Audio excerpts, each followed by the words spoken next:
so we've got this problem. I've taken it from here, and this is the little clip that I put into your Teams. Here's a recreation of the circuit diagram. You can see it's in series, and we have this table here that will help us to complete all the information at each resistor.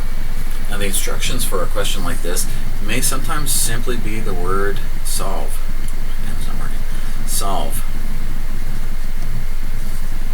And with that, basically it's asking you to complete this table.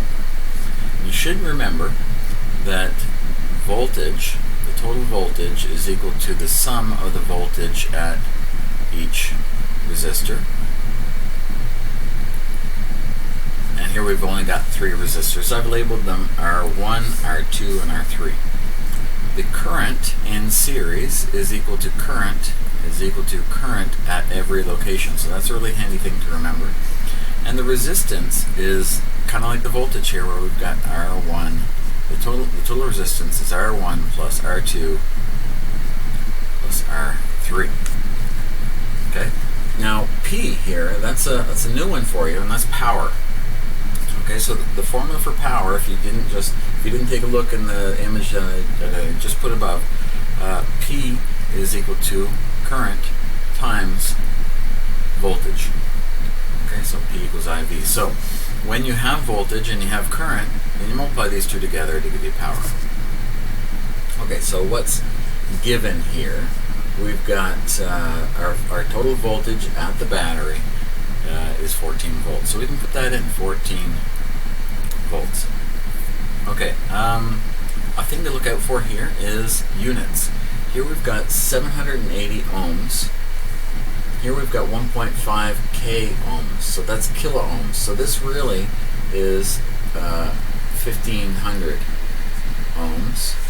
And it's best to always, in calculations down here, always keep your units the same. So we have to do this little conversion right here. So just like at R2, this one is going to be 3300 ohms. Okay? So with that, we can now calculate the total resistance, because we've got R1, R2, and R3. So then that gives us our total resistance. So that's getting us there. So if we were to add up 780, 1500, and 3300, we would have 5580. 5580 ohms. Okay, in Ohm's law, we've got V equals IR. Whenever you have 2 of these, you can calculate for the third. So we have 2 of these. We've got the voltage, we've got the resistance, so we can calculate for I. So I is equal to voltage divided by resistance. Okay, so I will equal 14 volts divided by 5580 ohms.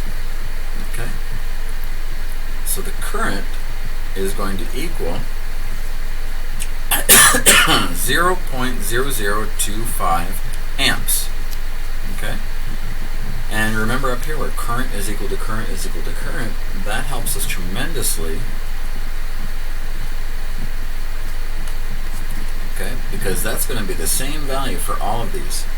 So we've got 0.0025 here, 0.0025 there, and 0.0025 here. And this total was also from numbers that we had. Now R1 is 780, R2 is 1500, R3 was 3300 ohms. And remember, whenever we have 2 of these, we can calculate for the third. So we've got current and resistance. Current and resistance, we multiply those 2 together to get voltage. Okay, so we'll take these 2 and multiply together to get voltage. And I've done this already and have it in my notes. So it's 1.9570 volts. Multiply these 2 guys together, and we've got 3.7634 volts. And then if we multiply these two guys together, we've got 8.2795. 8.2795 volts.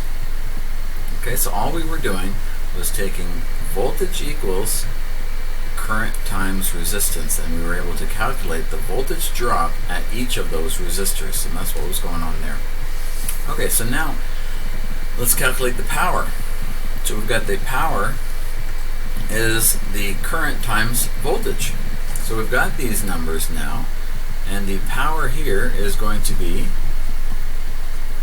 current times voltage. So we take this current and multiply by the voltage. Okay, so that is going to be 0.0050, and power is measured in watts. Okay, so it's a small w on that. And do the same here. We've got 0.0094 watts and 0.0207 watts, and then the total power would be the sum of these three numbers, or you can use the voltage times the current, and you end up with 0.0351 watts. Okay, so completing this table using these rules and a couple formulas, you can then solve for this this circuit.